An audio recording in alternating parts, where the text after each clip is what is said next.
quand Dieu fait ces choses, il y a toujours un reste. Et c'est avec ce reste-là qu'il reproduit les choses. Même quand il y a eu le déluge, il y a eu toujours un reste. Le reste, c'était Noé et sa famille. Et toi, tu veux parler de quoi? Tu veux parler de quoi, bien-aimé? Tu bouffes le noyau de ton argent. Maintenant, les difficultés s'emparent de toi. Tu ne comprends pas ce qui se passe. Et tu as désobéi à Dieu. Tu as désobéi à l'Éternel. Alléluia. Est-ce que quelqu'un est là ce matin pour m'écouter? Gloire à Jésus. Dis à quelqu'un à côté de toi, ne mange plus le noyau de ton argent. Et beaucoup de chrétiens ont mal au ventre financièrement. Alléluia. Beaucoup de chrétiens ont mal au ventre financièrement. Parce qu'ils sont désobéissants à la parole de Dieu. Alléluia. Gloire à Jésus. Allons-y prendre Malachie 3, verset 8 au verset 10. Un homme trompe-t-il Dieu? Car vous me trompez. Car vous me trompez. Et vous dites. En quoi t'avons-nous trompé? En quoi t'avons-nous trompé? Dans les dîmes. Par les dîmes. Et les offrandes. Allez, on s'arrêtait un peu là, papa. Un homme trompe-t-il Dieu? Dieu, il a assis sur son trône et puis nous, regardez, mais c'est-à-dire, il ne connaissait rien. Un homme peut-il tromper Dieu?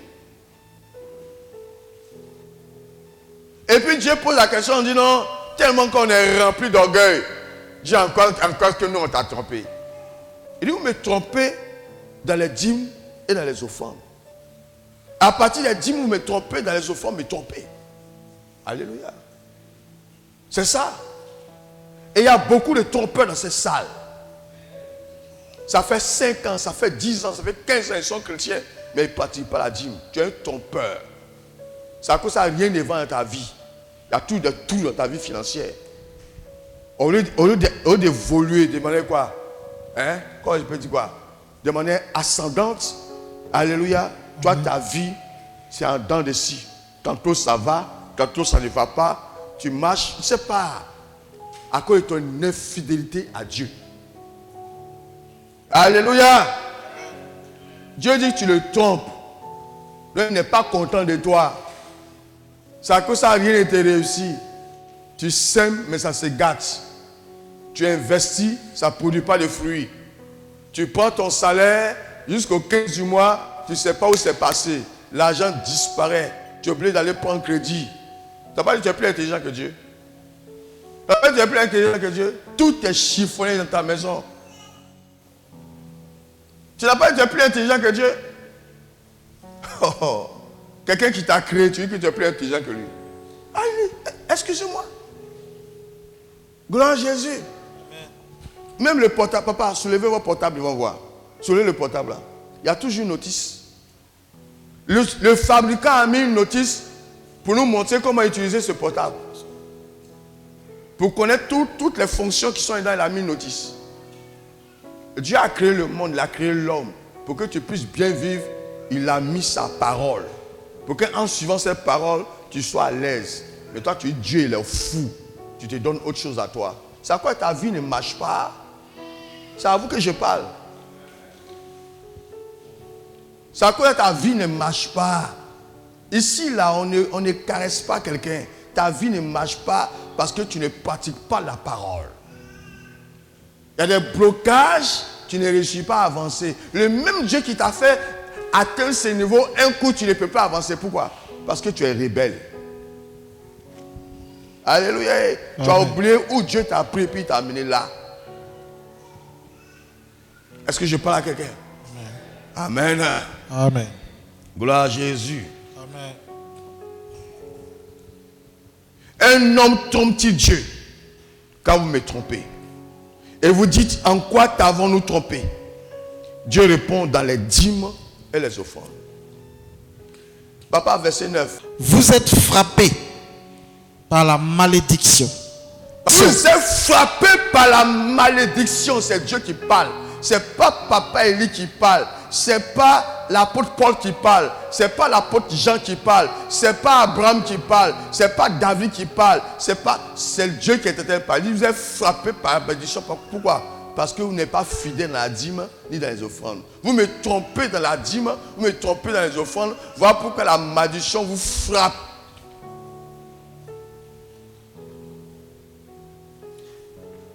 Et toi, chrétien, pour toi, est plus grand parce que tu connais Dieu, tu connais la parole de Dieu et tu ne pratiques pas la dîme. Tu n'iras nulle part. Et je suis arrêté ici. Je suis en train de prêcher. Il faut être infidèle dans la dîme et puis ta vie n'a qu'à évoluer. Si ta vie a évolué parce que tu es infidèle dans la dîme, toi, chrétien, viens me voir. J'ai déchiré la Bible et puis dit, Seigneur, tu m'as trompé. Et elle me chercher ailleurs. Alléluia. Tu ne pratiques pas la dîme, tu veux évoluer. Et il vous êtes frappé par la malédiction, ce n'est pas la parole d'un homme. C'est la parole de celui qui a créé la terre et le ciel. Le ciel et la terre plutôt. C'est lui qui a parlé. Et dit, tu ne pratiques pas la dîme. Tu ne pratiques pas l'offrande. Tu es à l'église. Mon ami, tu vas parler en langue. Parce que tu parles en langue, tu parles, tu prophétises, tes habits sont en train de faire quoi? Blanchir sur toi. Tes pantalons ont commencé à devenir faibles. Derrière ici, tout devient faible. Il n'y a même pas l'argent pour aller payer d'autres tissus. Parce que tu es infidèle à Dieu. Ils sont là, s'ils peuvent rendre témoignage, ils vont venir rendre témoignage. Ceux qui sont infidèles à Dieu, demandez-leur si leur commerce marche. Ceux qui sont infidèles à Dieu, demandez-leur s'ils ont déjà remporté ou bien eu un grand marché. On leur promet les marchés, mais ça tombe toujours à l'eau. Parce qu'ils ne sont pas fidèles à Dieu. Ils sont des trompeurs, des malicieux. Tu peux tromper l'homme, mais arrête-toi sur l'homme. Mais venir tromper Dieu, il y a une machine dans ta vie. Je parle de tous les hommes d'affaires qui sont infidèles à la dîme.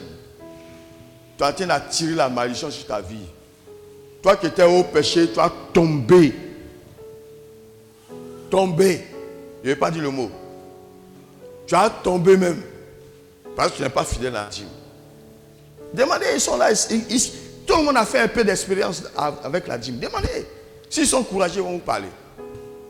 Ou bien si elles sont courageuses, elles vont vous parler. Alléluia.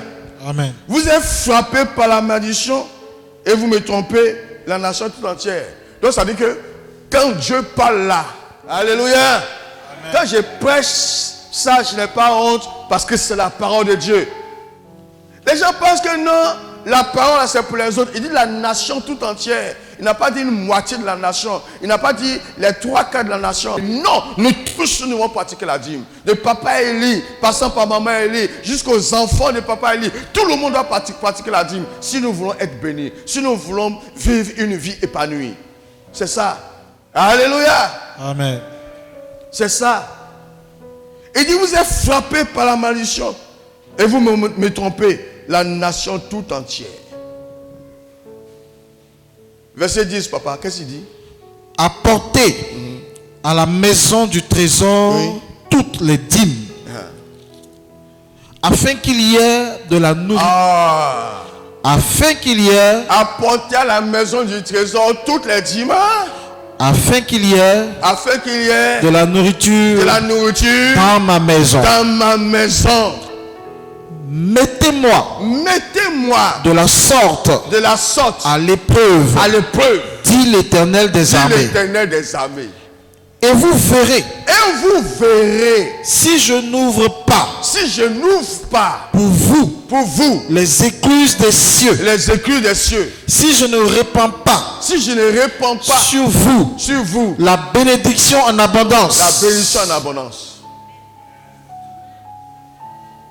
Alléluia. Alléluia. Amen.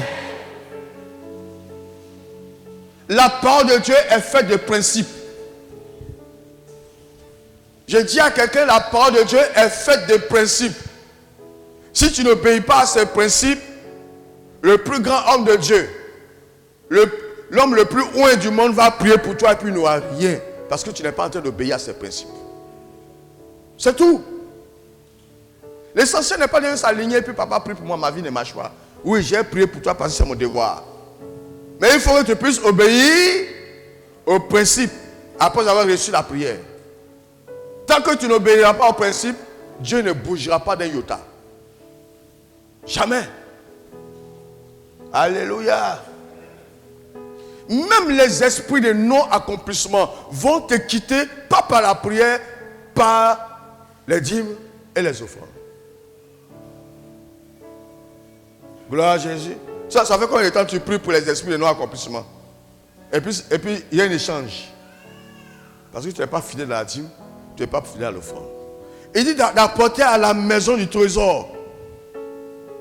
Afin qu'il ait de la nourriture dans la maison de Dieu, dans sa maison. Donc, le fait que tu as apporté là, c'est pour qu'il ait de la nourriture dans la maison de Dieu. Donc, enlève tes yeux dessus. Mais celui qui est chargé de gérer cette nourriture-là, s'il a mal géré, il va rendre compte à Dieu. Alléluia. Est-ce que je parle à quelqu'un? Amen. Il dit de le mettre de la sorte quoi à l'épreuve.